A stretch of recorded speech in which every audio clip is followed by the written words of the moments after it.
Muy buenos días, señores periodistas. Es muy grato compartir estos minutos con ustedes para informarles lo que esperamos que pase con la economía peruana y lo que estamos haciendo.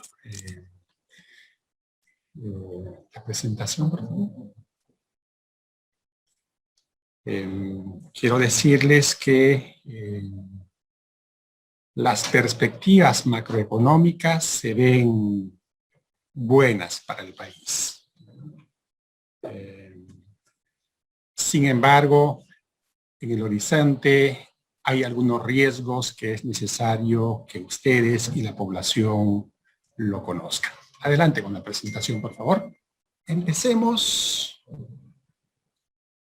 Siguiente lámina, por favor. Empecemos con las condiciones internacionales.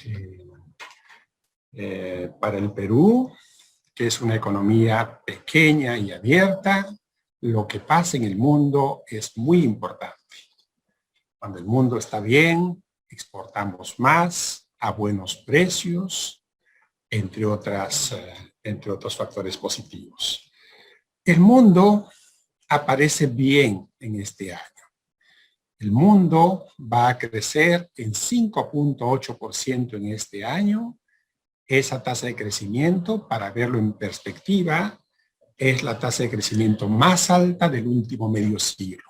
Pueden ver ustedes en la lámina que en 1973 la economía mundial creció en 6.4%. Por lo tanto, podemos decir que las condiciones internacionales para el Perú y para el mundo emergente van a ser favorables. Siguiente lámina, por favor.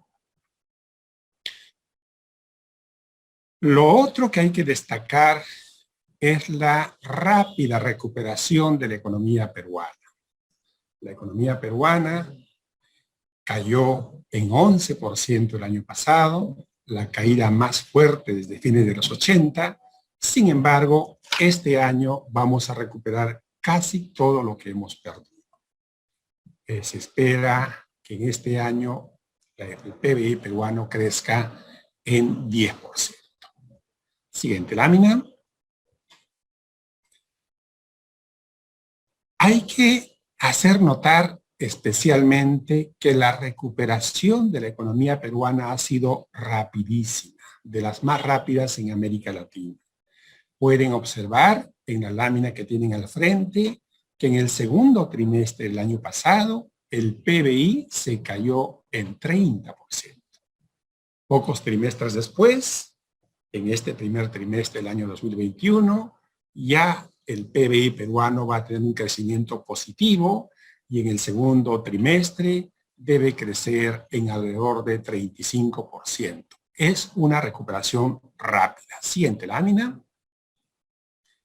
Y uno se pregunta, ¿por qué una economía que había caído en 30% en el segundo trimestre del 2020 se recupera tan rápidamente? La explicación está en este gráfico. Pueden ver ustedes en este gráfico que el ritmo del crecimiento del crédito se acelera en plena pandemia.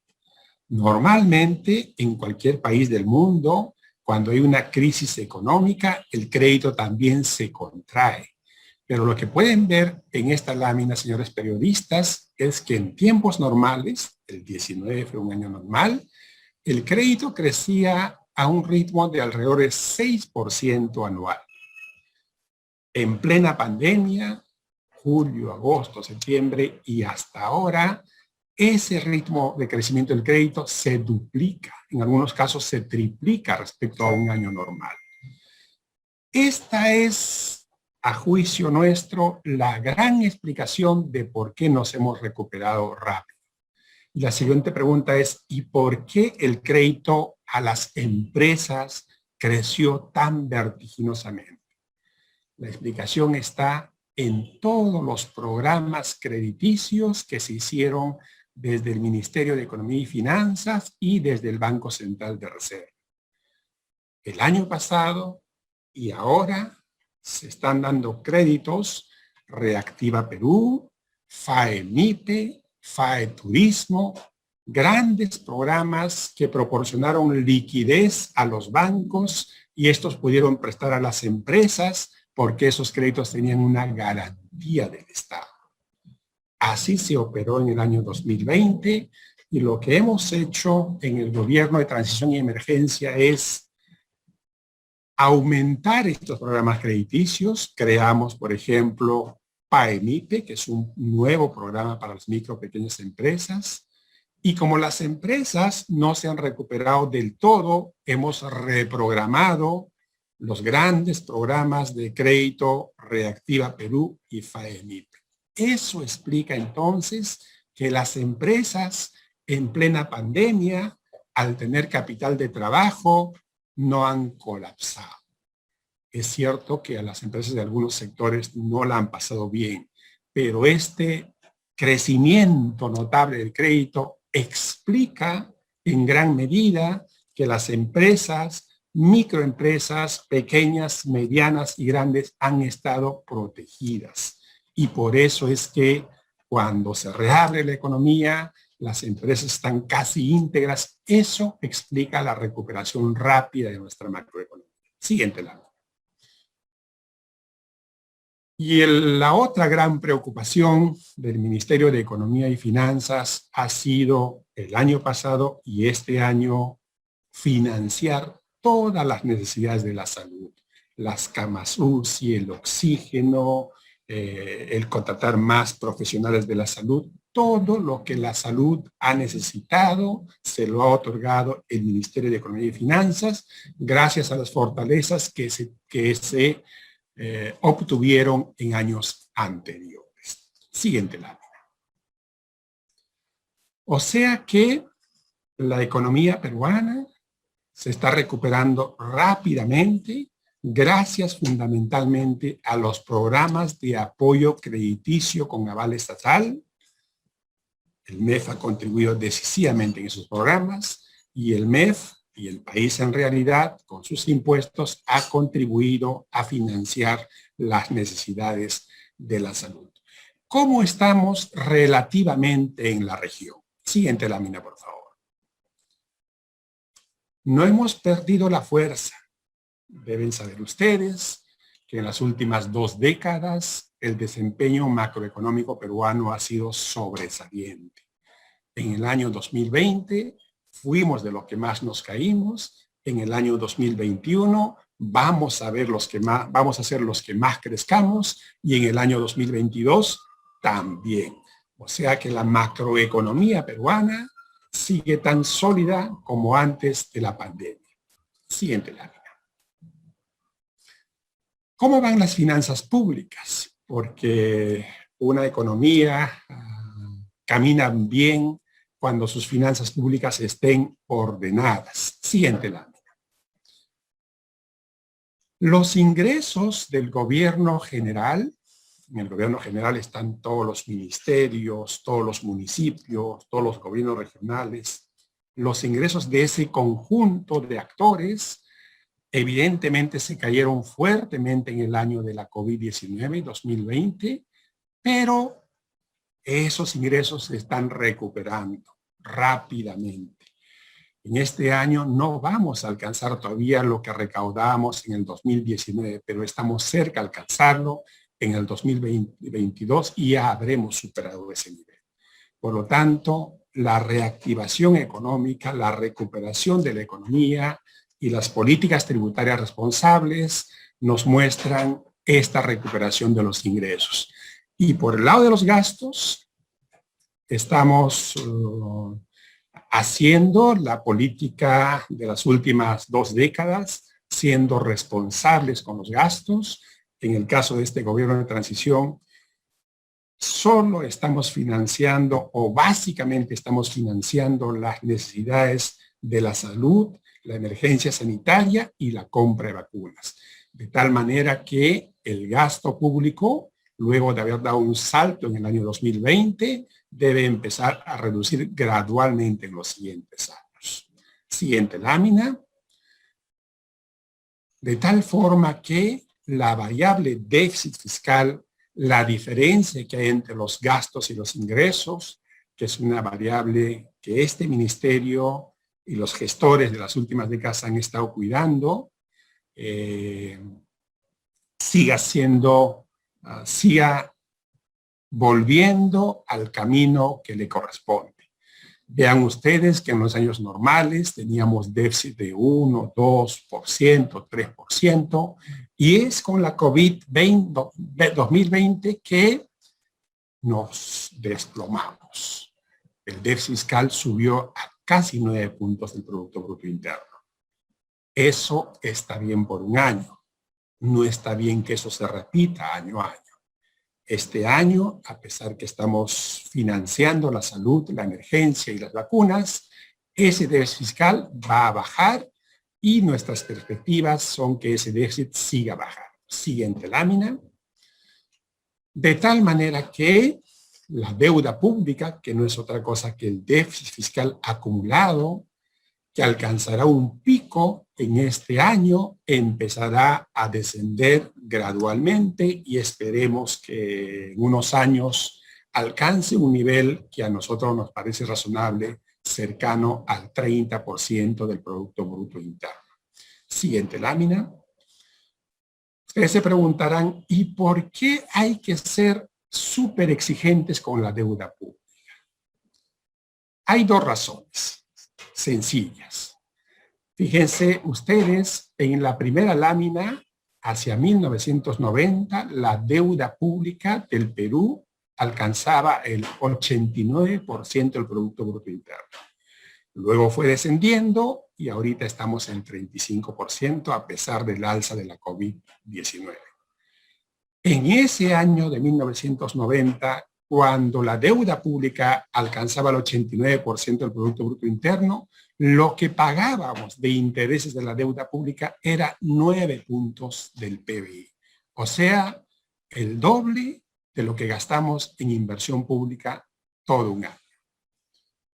En el año 2019, 20, estos intereses de la deuda se han reducido a 1.6%. 9% menos 1.6 es más o menos 8 puntos del Producto Bruto Interno que le hemos ganado para hacerle un espacio a gastar en otras necesidades que tiene el gobierno. Esa es una ventaja evidente que hay que preservar. Siguiente lámina. La siguiente ventaja también es evidente. La prima a riesgo, que es un indicador de cómo valoran los grandes inversionistas los bonos que emitimos, es de los más bajos en América Latina. Por varios momentos es el más bajo en América Latina. ¿Qué importancia tiene esto? Que cuando nos prestamos plata, cuando emitimos bonos, nos prestamos a las tasas de interés más bajas en América Latina. Tasas de interés más bajas significa pagar menos intereses y tener más espacio para el gasto público.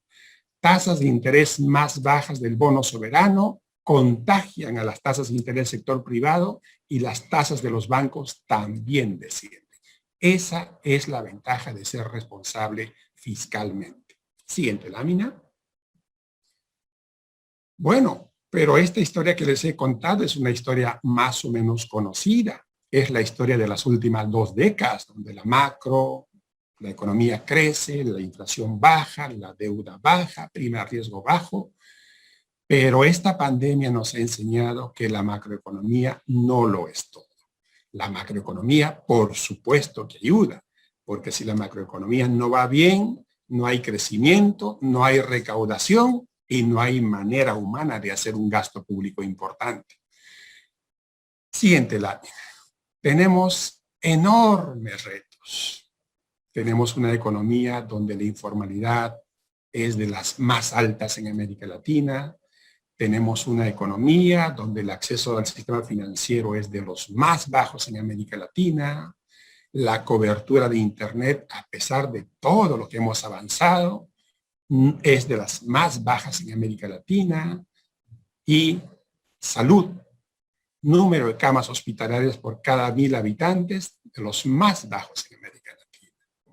O sea, la macro ha estado bien, no hemos estado trabajando bien en la asignación de recursos, en la microeconomía, y ese es un reto enorme para las siguientes administraciones. Siguiente lámina. ¿Cuáles son los riesgos hacia adelante? Hay riesgos políticos, siempre lo ha habido, no vamos a hablar mucho de eso, pero hay riesgos que están muy cercanos a nuestro quehacer como gobierno. Empecemos con el tema de la pandemia y lo que estamos haciendo para revertirla. Siguiente lámina, por favor. Esta es una lámina dolorosísima.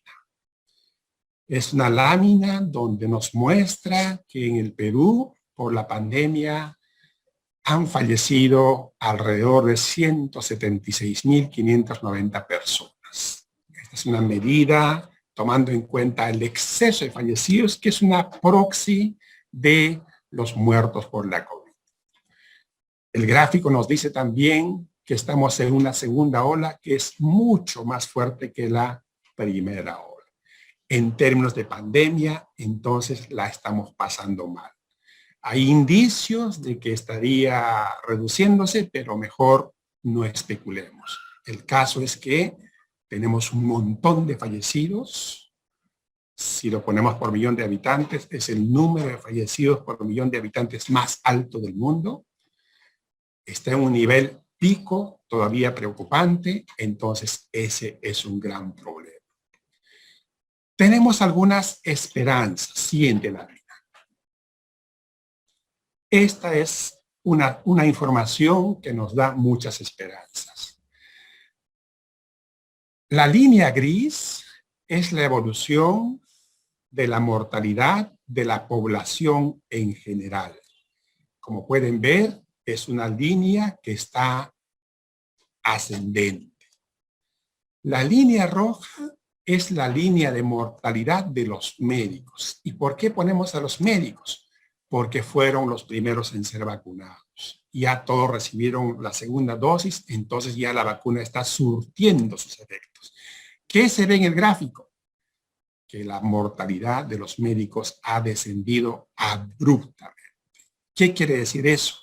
Que la vacuna protege, que la vacuna evita que vayas al hospital, evita que vayas a la cama COVID, evitas que vayas al UCI.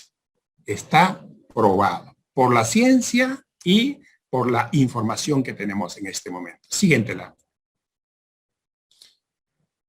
Otro indicio, en este caso hay que esperar unas semanas más para que sea un indicio tan potente como el de los médicos. Si se fijan ustedes en la línea roja y en particular la línea que está dentro del círculo, esa línea es la de los fallecidos mayores de 80 años. A pesar que la vacunación es reciente, porque anteriormente se habían vacunado grupos pequeños de mayores de 80 años, a pesar de eso, esa línea que se desploma en las últimas semanas es una línea que nos llena de esperanza, porque conforme vacunemos a los de 80 años para arriba, esa línea se desplomará. Cuando empecemos con la de 70 años, esa línea se desplomará. Cuando empecemos con los 60 años, esa línea se desplomará y esa línea de mortalidad se desplomará. Esperemos que así sea en el futuro próximo. Siguiente lámina. Ese es el tema de la pandemia, la mortalidad y el tema de las vacunas. Este gobierno que siempre informa cuando ya la información es segura, nos dice que tenemos aseguradas para antes que nos vayamos 10 millones de dosis. Con 10 millones de dosis se pueden vacunar a toda la población mayor de 60 años. Y quedan todavía dosis para un grupo que puede llegar más abajo. O sea que en nuestro escenario más conservador, esperamos dejar este gobierno dejando vacunados a todos los peruanos mayores de 60 años. y esperamos dejar también la dosis de vacunas necesaria para que el siguiente gobierno pueda vacunar antes de fin de año a toda la población que necesita ser vacunada. Siguiente lámina. ¿Cuáles son nuestras preocupaciones? Las leyes que vienen del Congreso. Son leyes que no solamente nos hacen daño en el corto plazo, son leyes que le va a costar mucho hacer bien las cosas al gobierno que entra en poco tiempo. Son leyes que les voy a describir rápidamente, que le hacen daño al país en general. Siguiente lámina. Algunas leyes, por ejemplo, parecen bien intencionadas, ¿no? Por ejemplo, otorguemos el 6% del Producto Bruto Interno a la educación. También hay una ley en el Congreso que está buscando otorgarle 6% del Producto Bruto Interno a la salud. Entonces, imaginemos que le damos 6% a educación y le damos 6% a la salud. A la persona común y corriente, no letrada, parece interesante. 12 puntos del Producto Bruto Interno a la educación y la salud. ¿Cuánto es la presión tributaria del país? Más o menos 15%. O sea que si asignásemos esos porcentajes a la educación y la salud, no quedaría casi nada para defensa, para MIDIS, para transporte, para nada. Entonces, es claramente una ley absurda, que no podían haberlo hecho tan mal pensada, bien intencionada, pero pésima. Entonces, ¿qué va a tener que hacer el siguiente gobierno? Si se quiere cumplir con la ley que ya está promulgada de la educación, entonces tendrá que quitarle a la salud, tendrá que quitarle a MIDIS, a algún sector tendrá que quitar. Entonces es un ejemplo típico de una ley pésima, mal dada. Siguiente lámina. Otras leyes que también parecen bien intencionadas es la de los retiros de la AFP. ¿Qué va a pasar allí? Siguiente lámina, por favor. El sistema privado de pensiones tiene unos fondos donde cotizan los trabajadores que optan por este sistema pensionario. ¿Qué es lo que está pasando? Conforme damos leyes para autorizar el retiro de estos fondos, lo que está pasando es que este fondo de pensiones, con la que se deben jubilar millones de personas, está a punto de desaparecer. ¿Qué va a pasar en el futuro? Todas estas personas que están retirando sus pensiones se quedarán sin fondos y por tanto no tendrán jubilación. El año pasado era entendible porque estábamos en una situación crítica en donde necesitábamos utilizar estos fondos que no son de nosotros ni de los congresistas, es de los aportantes. Pueden ver en la lámina entonces que con la última iniciativa, otra vez bien intencionada, pero está clarísimo que no lo ha visto alguien que sabe estos temas, sería una caída radical de este fondo de pensiones. Siguiente lámina. Otra política aparentemente buena, pero que linda con la irresponsabilidad. El legislativo le cambió la ley orgánica al Banco Central. Esta ley orgánica decía el Banco Central excepcionalmente puede fijar la tasa de interés. El Congreso, bien intencionado, sin la opinión de ningún economista, porque no hay un economista en el Perú relativamente informado que apoye esa medida, cambió esa norma. La nueva norma dice, el Banco Central puede controlar la tasa de interés y debe informar semestralmente. La idea parece maravillosa. El actual director del Banco Central ha tenido que cumplir la ley y ha fijado la tasa de interés. Y este directorio responsable lo ha fijado más o menos arriba. Aún así, varias instituciones financieras pequeñas, esa es otra cosa que el Congreso debería saber. Esta ley no le hace casi nada a los bancos grandes. ¿Por qué? Porque los bancos grandes cobran tasas de interés más bajas porque pagan tasas de interés bajas a los depositantes. Los bancos pequeñitos cobran tasas de interés bien altas y también pagan tasas de interés pasiva altas a los depositantes. Entonces, esta ley es un atentado contra las empresas financieras pequeñas. ¿Lo habrán pensado así en el Congreso? Esta ley no perjudica a los bancos grandes. Los bancos grandes ni se van a enterar de esta medida. Con esta ley se está perjudicando a las empresas financieras pequeñas, cajas municipales, cajas rurales, microfinancieras. ¿Será interés del Congreso perjudicar a estas instituciones del sistema financiero? El otro problema que puede ser más grave es el siguiente. Supongamos que tenemos un directorio del Banco Central irresponsable, que fija la tasa de interés no en el 83% que lo han fijado ahora, sino 40%. Baratísimo. Aparentemente, la ignorancia nos diría, es una excelente medida. Pero, ¿qué pasa en el sistema financiero cuando las tasas de interés son bajas? Cuando las tasas de interés son bajas, pasan dos cosas.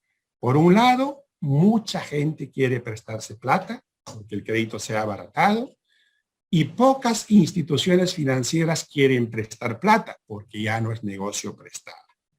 Por lo tanto, hay una cola por el crédito barato. ¿A quién otorgará crédito el sistema financiero? Evidentemente, a la empresa moderna, segura, al poblador con altos ingresos, seguro, y dejará fuera de la cola a los más vulnerables. Estos vulnerables necesitan crédito. ¿Dónde van a ir? Al sistema informal, donde están los usureros.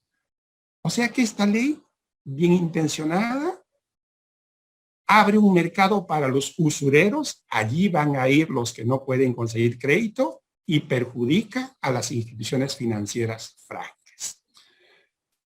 En resumen, señoras periodistas, uno, la recuperación económica viene bien. Las cifras macroeconómicas que esperamos son esperanzadoras. Un crecimiento del 10% en este año es una buena cifra en el contexto local y en el contexto internacional. Dos, ya sabíamos que la macroeconomía peruana era sobresaliente. Ya sabemos que eso es insuficiente. Hay una tarea enorme por hacer en los temas de la educación, de la inclusión financiera, de la salud, tareas que la administración que viene deberá hacer. Pero esa administración no podrá hacer esas tareas, solo podría soñar con esas tareas si no hubiesen los recursos económicos. Los recursos económicos provienen del crecimiento económico, porque es el crecimiento económico que permite dar trabajo a la gente, esa gente paga impuestos, el crecimiento económico permite que las empresas tengan utilidades y paguen impuestos, el crecimiento económico permite recaudar más y el Estado tiene más para gastar. Y el crecimiento económico tiene detrás a la inversión privada como un motor fundamental.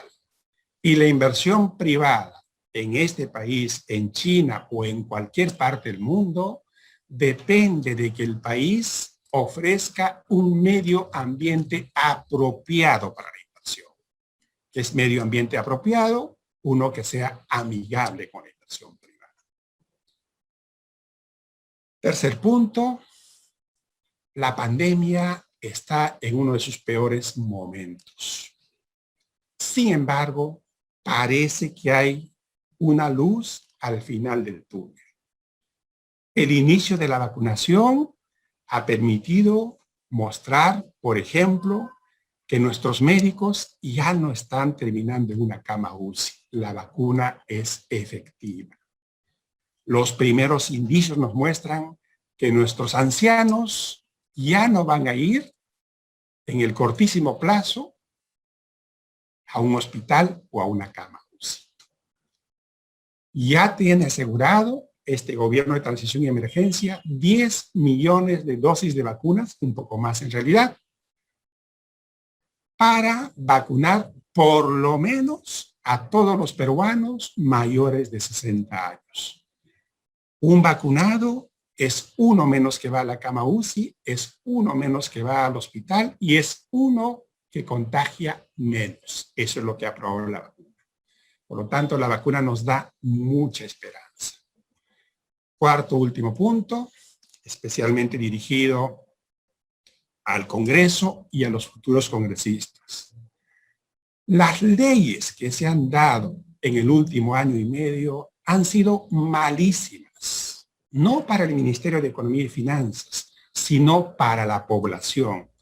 Leyes aparentemente bien intencionadas, como el caso de la ley de usura, que beneficia a los usureros y perjudica a las microfinancieras o cajas, son gravísimas. Y el siguiente gobierno va a sufrir las consecuencias de estas leyes mal diseñadas, mal pensadas y publicadas por insistencia.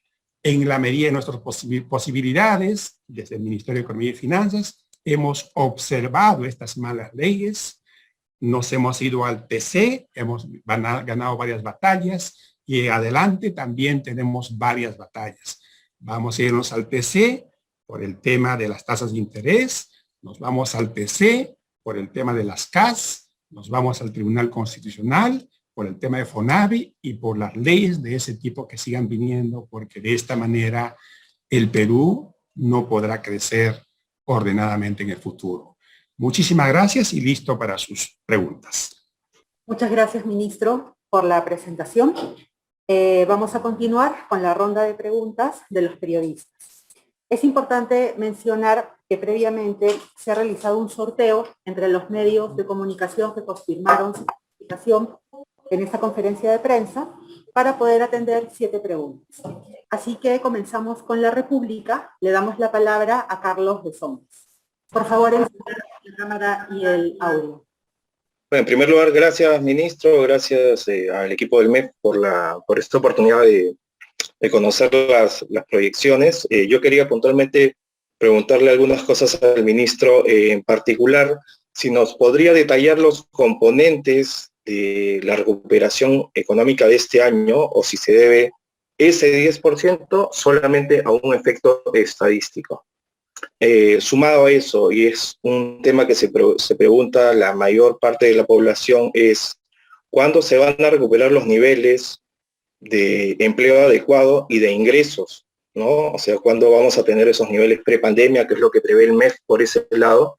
Y a propósito de lo que usted menciona, ministro, sobre las leyes del Congreso, hace 3 meses, luego de la anulación de la ley de devolución de ONP, usted anunció que se otorgaría pensiones proporcionales a los afiliados que no llegaron a estos 20 años de aporte.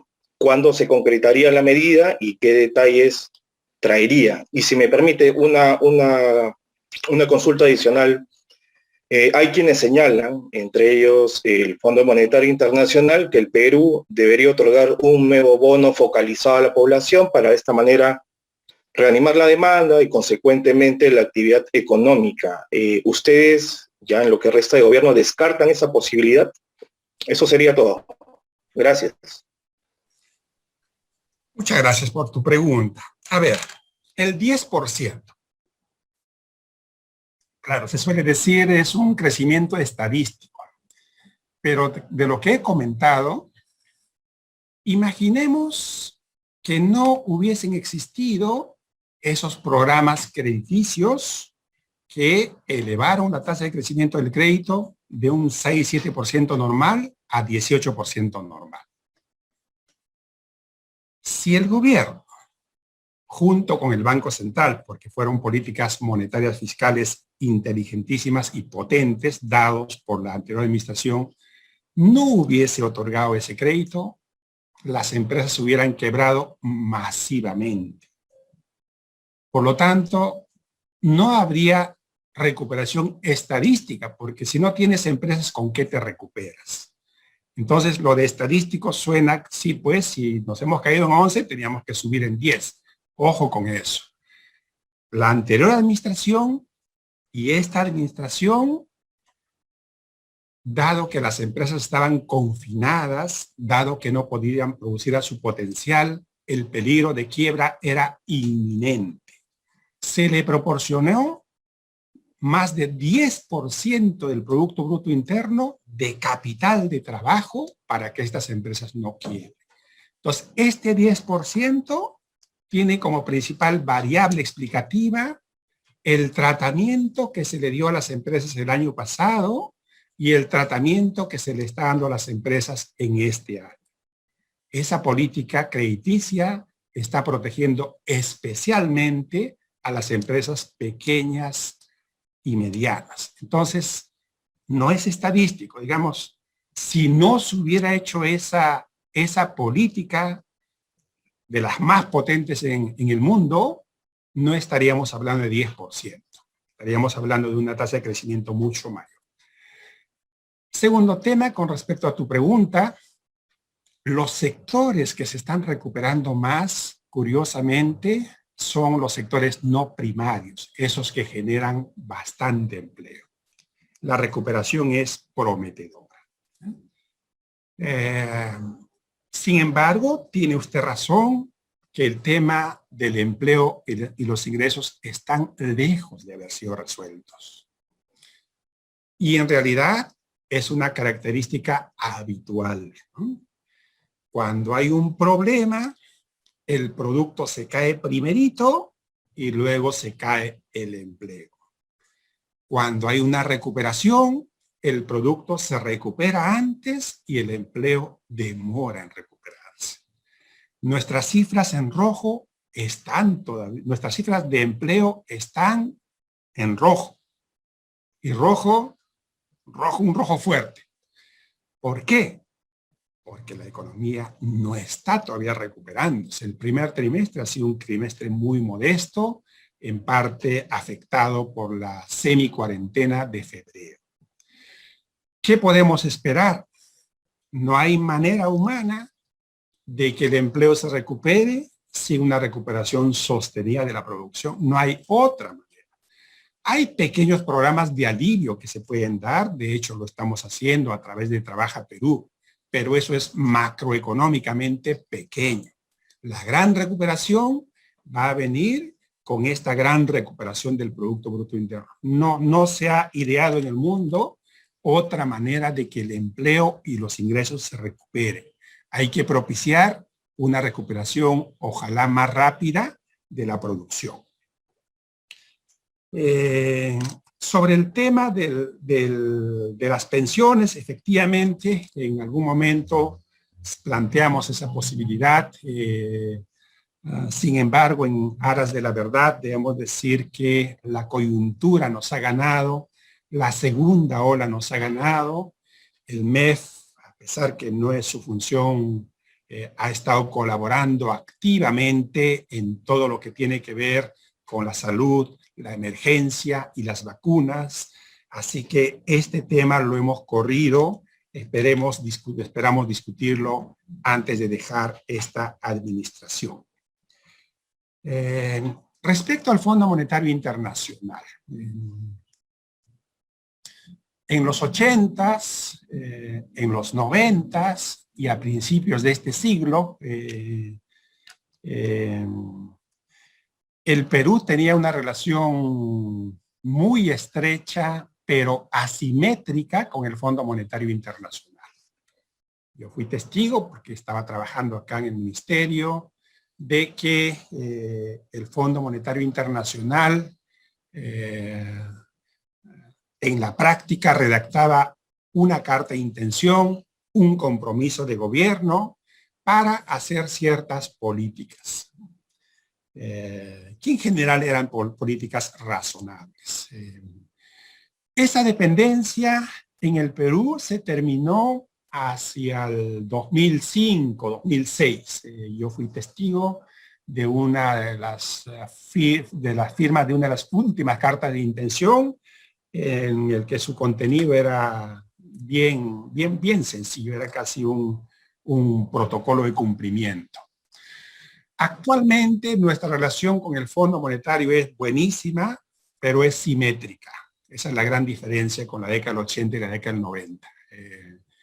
Nos hacen observaciones, las aceptamos. El Banco Central también, por ejemplo, cuando el Banco Central quería incorporar esta manera moderna de hacer política monetaria, el esquema de metas de inflación, el Fondo Monetario Internacional, al Fondo Monetario no le pareció una buena idea y el fondo les hizo un comentario. Felizmente el Banco Central no les hizo caso, pusieron en marcha su esquema de metas de inflación y qué bien les va. Todos los años en los comentarios que el fondo le hace al Banco Central dicen, dejen flotar más un poco más el tipo de cambio, todos los años. Y todos los años el Banco Central no le hace caso y qué bien le va a la política cambiaria en el Perú, que es de las mejores en América Latina. Igual a nosotros nos han hecho un comentario, nos han sugerido que el Perú tenía un espacio fiscal para gastar 2.5% del Producto Bruto aproximadamente en bonos. Esa propuesta tiene dos problemas. Un problema, ya no tenemos cuarentena completa. Cuando hay cuarentena completa es obligatorio proveer de recursos a la población. Dos, la lógica del fondo es, si le damos eso, la pobreza va a bajar a niveles prepandemia. Bueno, supongamos que por 2 trimestres consecutivos le damos esos bonos.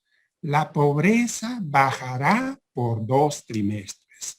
En el tercer trimestre volverá a su nivel original. Entonces, este programa, muy recibido por la prensa peruana, en realidad analíticamente es una sugerencia incorrecta. El fondo también tiene sus equivocaciones, a nuestro juicio.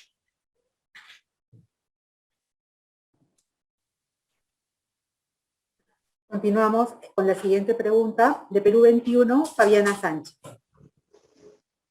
Sí, buenos días. Gracias por la conferencia. Yo tenía 2 preguntas, ministro. La primera es, ayer la Comisión de Economía aprobó retirar parte de las observaciones que había hecho el gobierno a este proyecto de retiro o acceso a los fondos de las AFPs. Ha quitado lo que es el acceso al 100% para los mayores de 40 años y que terceros puedan acceder a los fondos por este tema de la pensión de alimentos.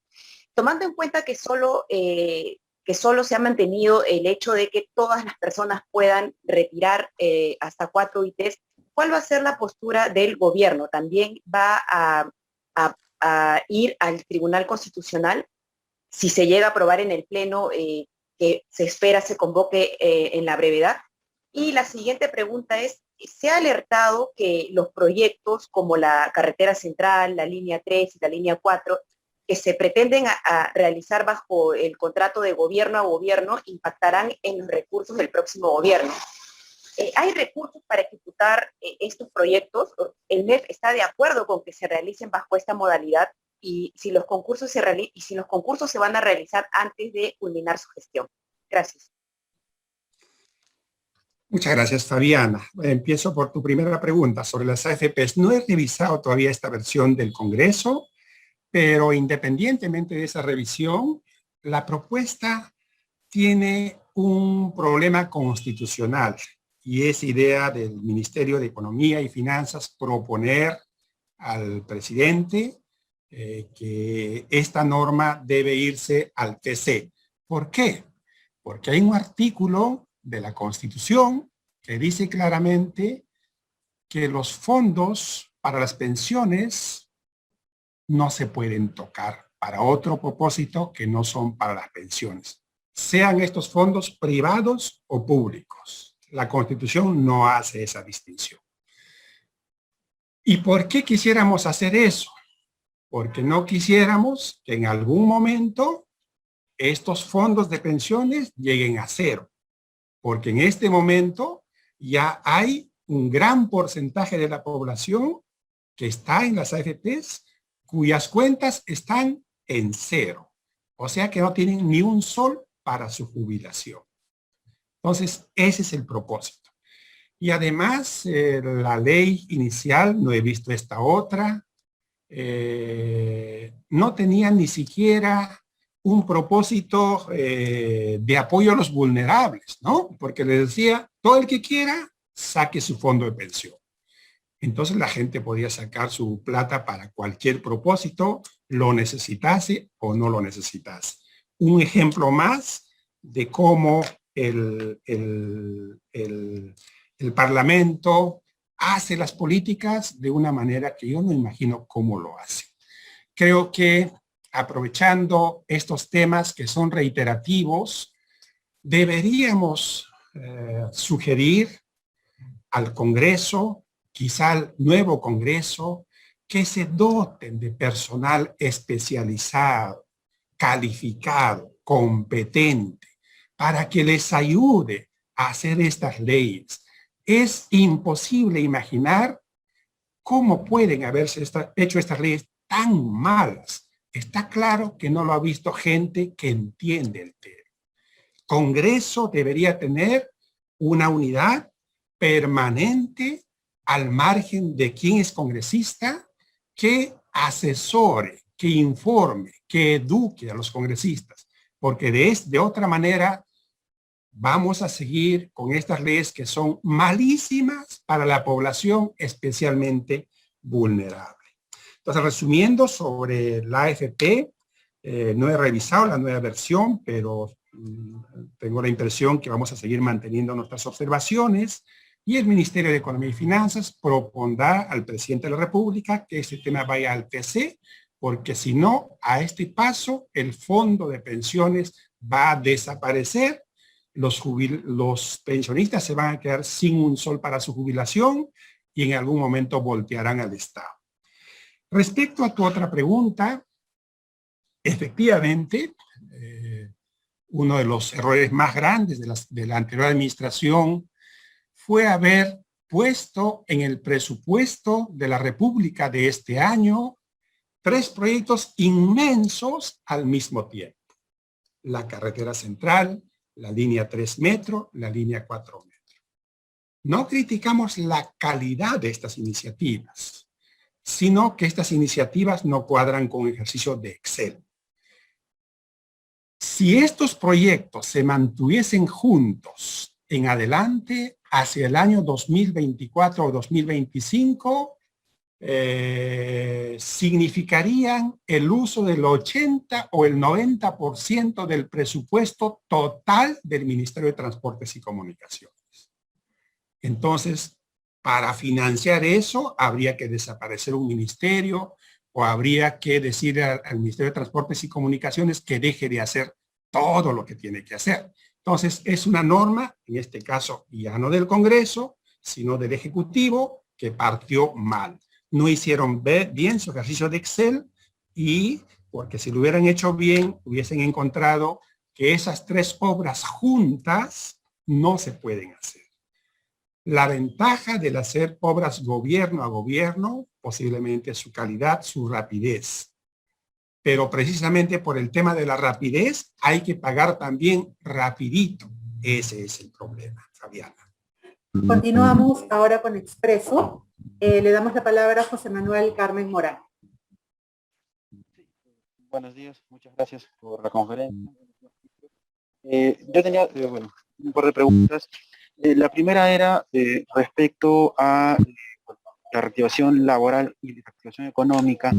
Se ha mencionado justamente que el tema laboral está en rojo y se ha cuestionado también la vacunación que se viene dando porque de una u otra forma no se está priorizando tampoco a la población que de una u otra forma permitiría la reactivación económica, que es la población de 18 a 59 años ¿qué tipo de impacto tendrá en la reactivación económica o la demora que se está realizando en la vacunación de estas personas justamente de 18 a 59 años que pueden laborar? Y respecto a las últimas leyes también aprobadas en el Congreso, respecto, por ejemplo, al tema de la CTS, usted había mencionado que se podía observar esta norma desde el Poder Ejecutivo. Finalmente se aceptó promulgarla. ¿Por qué hubo, digamos, ese cambio de posición desde el Poder Ejecutivo y qué tanto puede impactar en la economía el tema del retiro de la CTS para los trabajadores y también el tema del FONAVI, que de una u otra forma ya ha sido publicado, ya es ley y se tiene que cumplir, ¿no? Muchas gracias.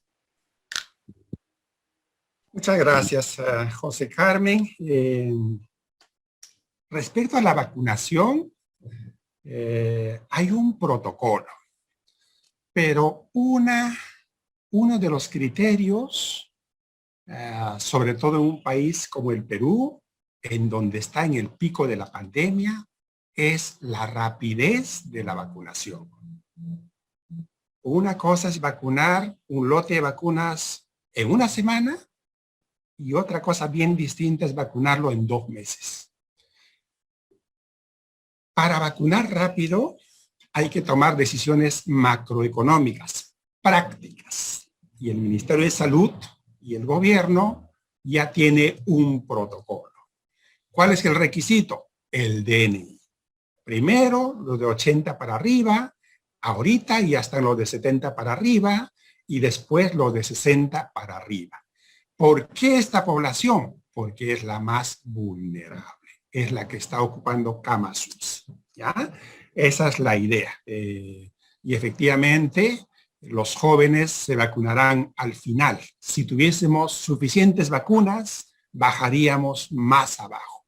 El Ministerio de Salud también está pensando en organizar la vacunación de las personas que no califiquen por el DNI, pero que tengan enfermedades que pueden poner en peligro su vida, ¿no? Pero ese es un tema del Ministerio de Salud.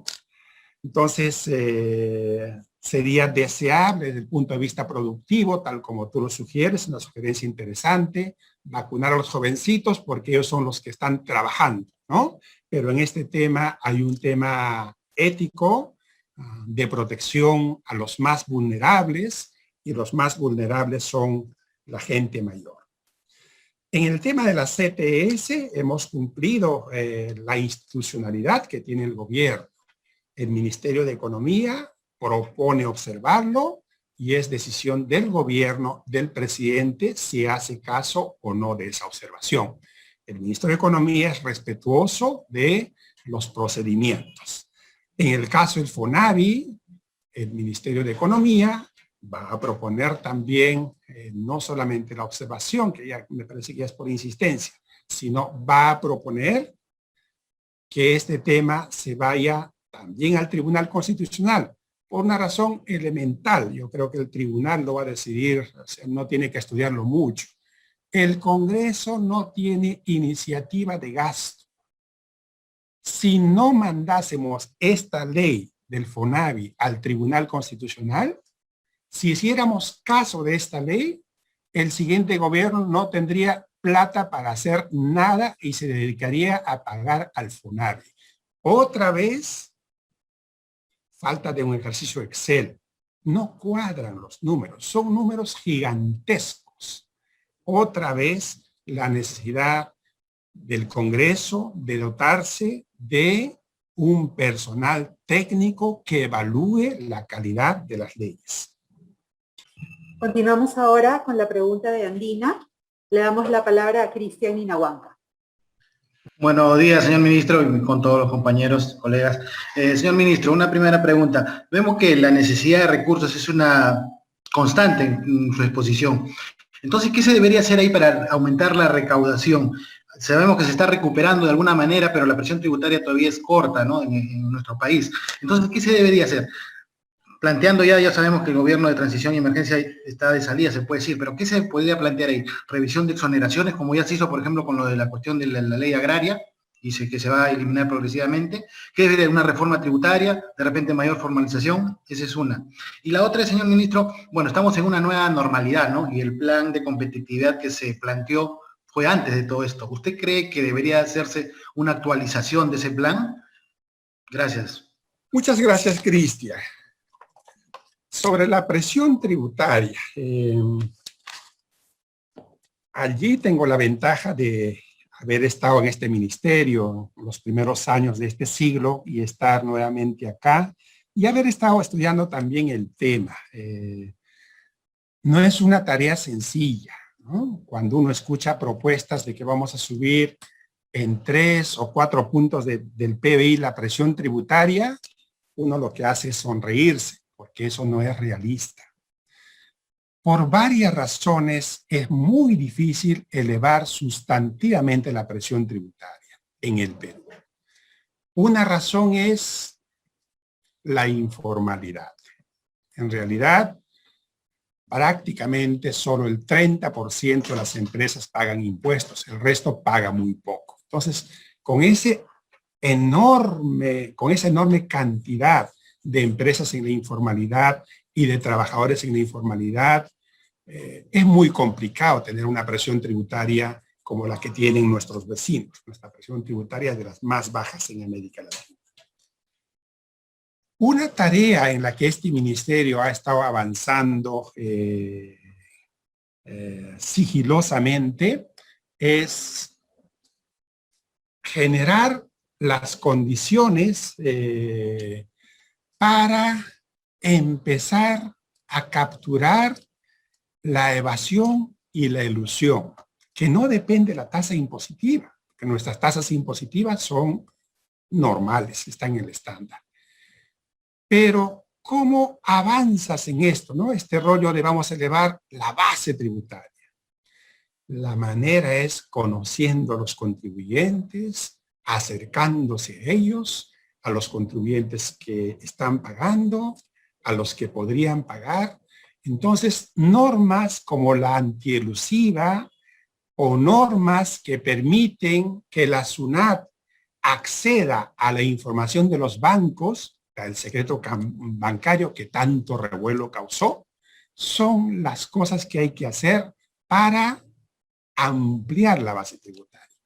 Pero eso no nos va a dar 4 puntos del PBI, pero nos pueden dar puntos interesantes, ¿no? Y quizá el otro terreno donde podríamos avanzar, que sería un terreno incluso progresivo, es el impuesto predial, ¿no? La gente que tiene sus viviendas, sus casas, condominios, no paga en realidad lo que debe pagar. Entonces, el potencial existe, ¿no? Porque se dice que hay un 6-8% del PBI que se podría conseguir combatiendo radicalmente la evasión y la elusión, pero es un esfuerzo. Y ojalá que el Congreso contribuya en eso, en el tema de la norma de acceso a la información bancaria. Tuvimos problemas, felizmente no se retrocedió. Respecto al plan de competitividad, es cierto, por la pandemia no hemos hablado mucho de ese plan, pero en la práctica, ¿cómo se gana competitividad? Con un buen desempeño macroeconómico, con un banco central que hace bien su política monetaria, con un Ministerio de Economía y Finanzas que hace bien su trabajo fiscal, que es resguardar los recursos públicos y hacer que la deuda pública sea baja, apoyando las iniciativas de las grandes empresas que invierten en el Perú, apoyando a través de las mesas ejecutivas para destrabar problemas que tenga el sector privado. De hecho, lo estamos haciendo. Entonces, a pesar que la palabra competitividad no aparece mucho en el lenguaje del ministro Mendoza, es algo que es parte de nuestra tarea cotidiana. Continuamos ahora con la pregunta de Latina. Le damos la palabra a Margarita Félix. Perfecto. Buenos días, ministro. Sí, quería preguntarle, ¿no? Independientemente, pues, del presidente que salga elegido, estamos a puertas, ¿no?, de un nuevo gobernante, ¿qué temas van a ser prioritarios o qué temas deberían ser prioritarios en el Ministerio de Economía para que haya una continuidad, ¿no? Es decir, para saber un poco la ruta económica que tiene que seguir el Perú.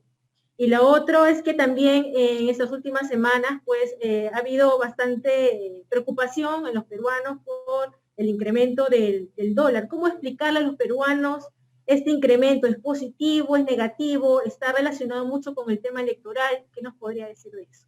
Gracias. Gracias, Margarita. Yo creo que el gobierno, este gobierno y los anteriores, felizmente han hecho muy bien la tarea de la política monetaria y la política fiscal.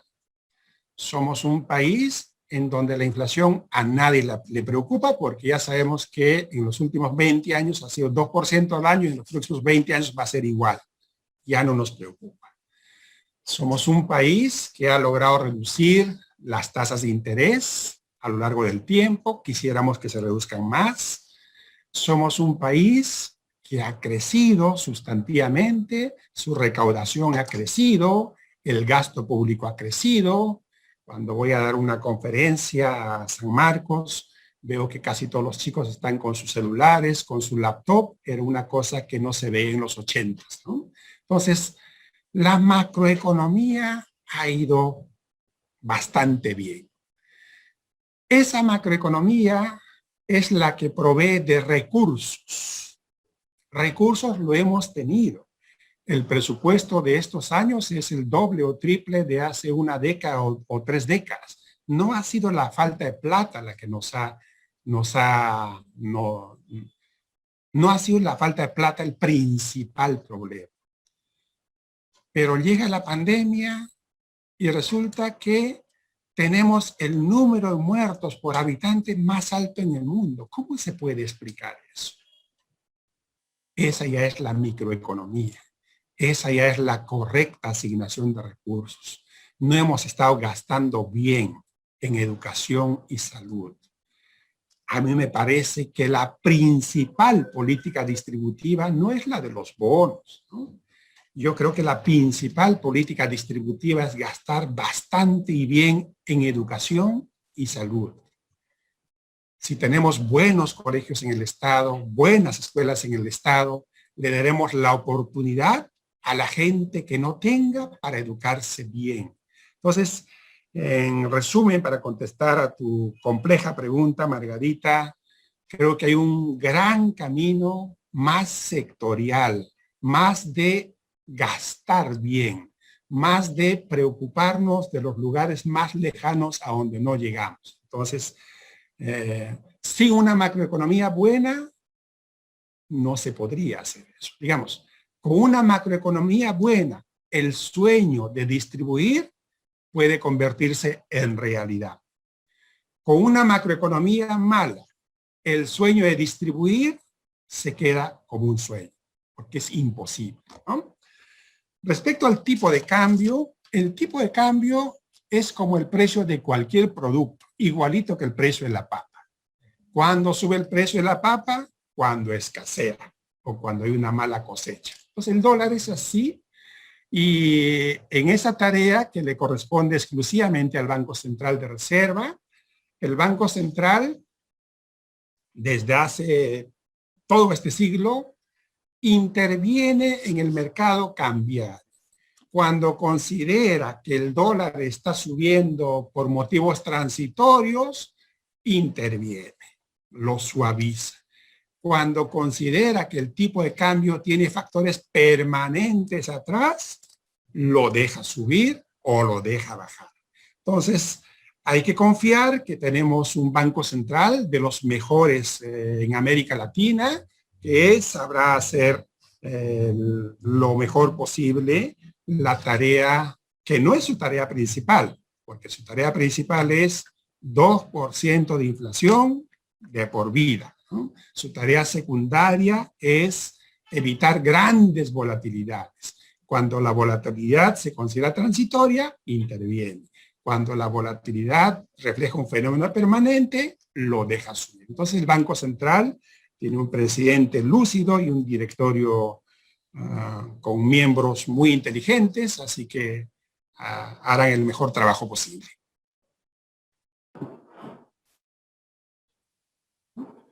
Continuamos ahora con la agencia F, pregunta Mónica Martínez.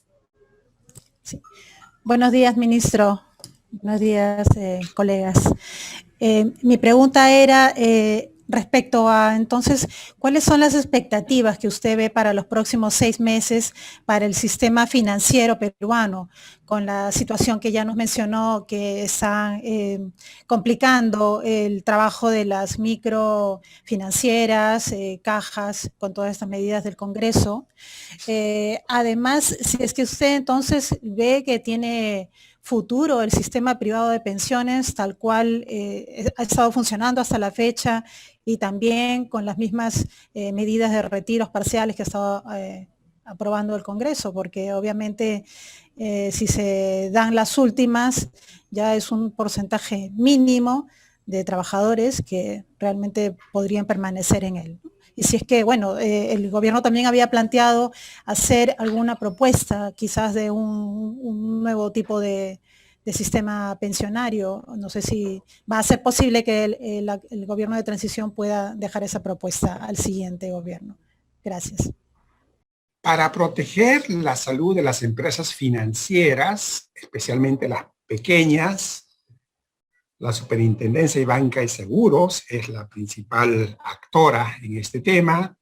Trabajamos en conjunto con el Banco Central y este ministerio, y se ha hecho lo máximo por proteger su salud. Recordemos que el año pasado, estas políticas crediticias han ayudado también, además de las empresas del sector productivo, han ayudado a las empresas financieras. Este año hemos sido incluso más cuidadosos porque somos conscientes de que la economía no se ha recuperado totalmente, de que el empleo sigue cayendo, pero confiamos que hacia fin de año ya el empleo haya alcanzado el 98% del nivel que tenía en un año normal. Bueno, volviendo al tema de las empresas financieras. ¿Qué hemos hecho? Hace poco hemos aprobado un plan de fortalecimiento patrimonial para microfinancieras, para las cajas municipales, cajas rurales, microfinancieras no bancarias que presten depósitos. ¿Por qué?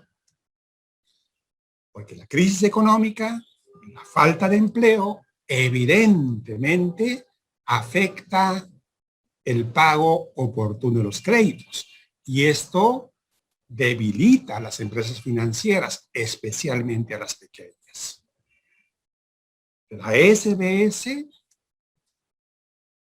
ha propuesto, y el MEF lo ha propuesto en un Consejo de Ministros, y ha salido un decreto de urgencia, que es como un paraguas, como un extinguidor de incendios, potente. En caso de que haya un incendio, en caso de que haya un problema, hay un programa de fortalecimiento patrimonial. El Estado incorporará capital en cajas municipales, en cajas rurales, transitoriamente, en la eventualidad de que éstas tengan algún problema. Entonces, por ese lado hay que estar tranquilos. Y el crédito de consumo, que era un crédito que nos preocupaba, por ejemplo, gracias a la recuperación macroeconómica, está recuperándose rápidamente. En suma, la salud del sistema financiero sigue siendo buenísima, y conforme la salud de la economía se recupere, hacia fin de año tendremos un sistema bancario que esté tan fuerte como el que teníamos en el año 2019. Respecto a las AFPs, en una respuesta anterior decía que el Ministerio de Economía y Finanzas iba a proponer, observar, mejor dicho, enviar una propuesta al Tribunal Constitucional para que declare inconstitucional esta norma. Porque si no se hace eso, congresos irresponsables en el futuro, pensando hacerle bien a la gente, pueden hacer desaparecer este fondo de pensiones y un grupo grande de personas podrían quedarse sin pensión. La idea de proponer una nueva ley de pensiones es una idea que excede a esta administración. En parte porque a veces no se entiende un razonamiento de matemática actuarial. La única manera como una población puede acceder a una pensión digna en el futuro es ahorrando. No hay otra manera. O ahorrando en el sistema público o ahorrando en el sistema privado. Si no ahorramos lo suficiente, nuestras pensiones nunca podrán ser dignas, ¿no? Entonces, a veces se suele esquivar este problema y voltear al Estado. Bueno, ya que yo no ahorro, que el Estado me dé mi pensión. Esa es una manera absolutamente irresponsable, porque el Estado no tiene que atender solamente las pensiones, tiene que atender la educación, la emergencia, las carreteras, los caminos. Las personas deberían ahorrar. Entonces, ningún sistema de pensiones da pensiones razonables si la gente no ahorra. Entonces, mientras no nos convenzamos de eso, van a seguir apareciendo propuestas de sistema integral de pensiones, que de integral tiene solo el nombre, porque no tienen financiamiento. Y si no hay financiamiento para las pensiones, que vienen fundamentalmente del ahorro de los pensionistas, no existirá nunca un sistema de pensiones razonable en el Perú. Pasamos a la última pregunta de Ojo Público. Le damos la palabra a Elizabeth Salazar. ¿Qué tal? Buenos días, ministro, a todos. Muchas gracias por la conferencia. Quería preguntar si se ha identificado, si en el último año de crisis por la pandemia se han aumentado los niveles de elusión tributaria, que es un fenómeno que suele presentarse en situaciones críticas como estas, ¿no? Que el dinero sale también de los países. También quería saber, bueno, y usted ya ha explicado un poco más los indicadores o proyecciones de desempleo y desigualdad que va a asumir el próximo gobierno. Creo que también eso es importante, así como conocer los datos de recuperación financiera que usted ha expuesto. Y por último, ¿cómo está quedando la cartera de inversión minera, sobre todo la del cobre, dado que los precios de este mineral están favoreciendo una mayor recaudación y también explotación del mismo? Gracias. A ver, voy a contestar el tema del desempleo y la desigualdad y luego voy a dejarle a Alex Contreras, el jefe del área de macroeconomía del ministerio, para que responda a las otras preguntas. El desempleo en un país como el Perú no es un buen indicador. ¿Por qué? Porque la definición estricta de desempleo es la de una persona, uno, no está trabajando en nada. Ese es un desempleado. ¿A cuántos de ese tipo conocen ustedes? Dos, está buscando activamente un trabajo. Por lo tanto, la cifra de desempleo, a pesar que ha subido, no es una cifra tan importante. Lo que tenemos en el Perú son subempleados, que trabajando duro, tienen ingresos bajos, o trabajan unas horas al día porque no tienen otras oportunidades. El jovencito que está vendiendo chicles en la esquina no es un desempleado, es un subempleado. Por eso que la figura del desempleo es una figura que no es una categoría muy importante para el Perú. Las cifras de pobreza y desigualdad recién las vamos a conocer. ¿Qué habrá pasado pues con la desigualdad? Tendríamos hipótesis, ¿no? Posiblemente los más golpeados por la pandemia han sido los hogares más vulnerables y deben haber sido los que han agotado sus recursos, han vendido sus pocos activos. Entonces, probablemente la distribución del ingreso haya empeorado, pero no tenemos más cifras. Entonces, dejo para las preguntas restantes a Alex, por favor. ¿Qué tal? Buenos días a todos. Como estaba mencionando, hay las cifras oficiales de incumplimiento van a estar publicadas en el año, entre mayo y junio de este año.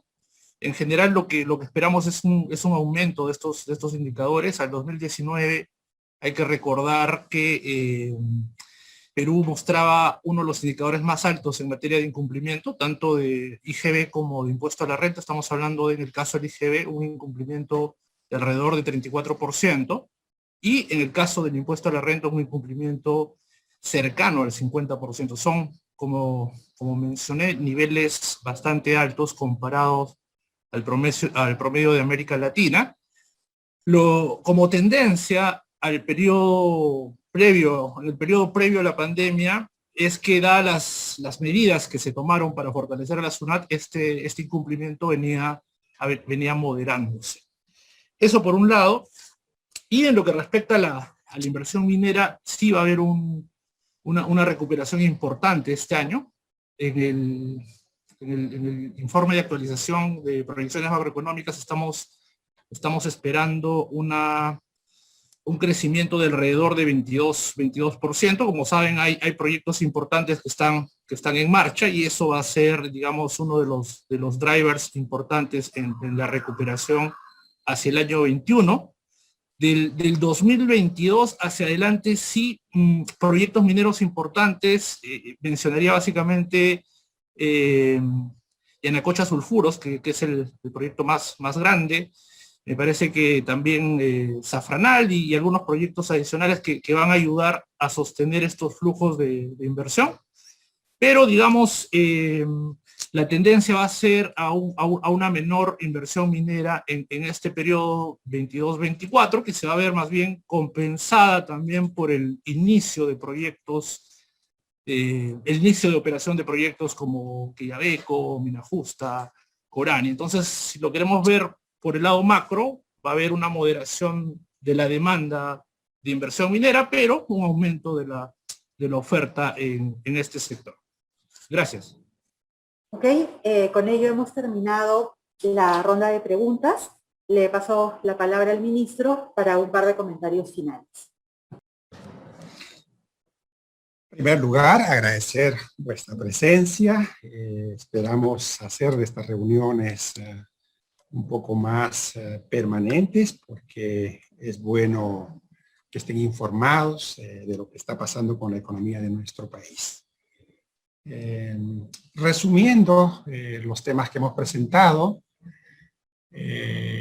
las proyecciones macroeconómicas vienen bien. Gracias a lo que se ha hecho en el año 2020 y gracias a lo que se está haciendo en este año, la recuperación es de las más rápidas en la región y el PBI debe crecer en alrededor del 10% en este año. Sin embargo, con la pandemia hemos descubierto que la macroeconomía es muy importante. Macroeconomía es inflación baja, macroeconomía es crecimiento económico, macroeconomía es crecimiento de los impuestos y por tanto el gasto público. Eso es la macroeconomía. Pero la pandemia, que nos ha golpeado más que a ningún país en el mundo, nos ha mostrado que hay muchas cosas que no hemos estado haciendo bien. En particular, la asignación del gasto público. Nuestra salud, la pandemia lo encontró súper deteriorada, casi en la cola de América Latina. Entonces, temas como esos hay que enfrentarlos y resolverlos. La macroeconomía nos da esa posibilidad. Sin una macroeconomía no existe ninguna posibilidad de resolver estos problemas micro, porque esos problemas requieren de recursos. La pandemia está en su peor momento. La segunda ola ha sido para nuestro país más grande que la primera ola. Sin embargo, hay algunas luces de esperanza que tienen que ver con las vacunas. La evolución de los fallecidos médicos nos muestra que la curva de los fallecidos médicos se ha desplomado, ha descendido. ¿Por qué? Porque ellos fueron los primeros en vacunarse. Es un ejemplo concreto, potente, de que la vacuna, no importa cuál sea, funciona. Evita que vayamos a una cama UCI, evita que vayamos al hospital. A pesar que no hemos vacunado mucho a los mayores de 80 años, la curva de fallecidos mayores de 80 años muestra también un desplome que se va a acentuar en las siguientes semanas. O sea que los mayores de 80 años ya no van a ir a las UCI, ya no van a ir a los hospitales, nuestros hospitales podrán atender con un poco más de tranquilidad. De esta manera, vacunando a nuestra población, permitiremos también un funcionamiento más normal de las actividades económicas y volveremos en algún momento a la normalidad. Este gobierno tiene asegurada más de 10 millones de vacunas hasta antes de irnos. Con esas vacunas vamos a poder vacunar por lo menos a todo peruano mayor de 60 años. Eso nos da mucha esperanza y es la manera correcta y completa de protegernos contra la pandemia. Nos preocupan las leyes del Congreso. Hace ya bastante tiempo casi no sale una buena ley del Congreso. Todas son o generadoras de gasto público. Si no observásemos todas esas leyes, no habría presupuesto en Brasil que aguante financiarlas. Algunas no generan necesidad de gasto público, pero como la medida de la ley de usura, que beneficia a los usureros y perjudica a las pequeñas microfinancieras. Algo hay que hacer en el Congreso.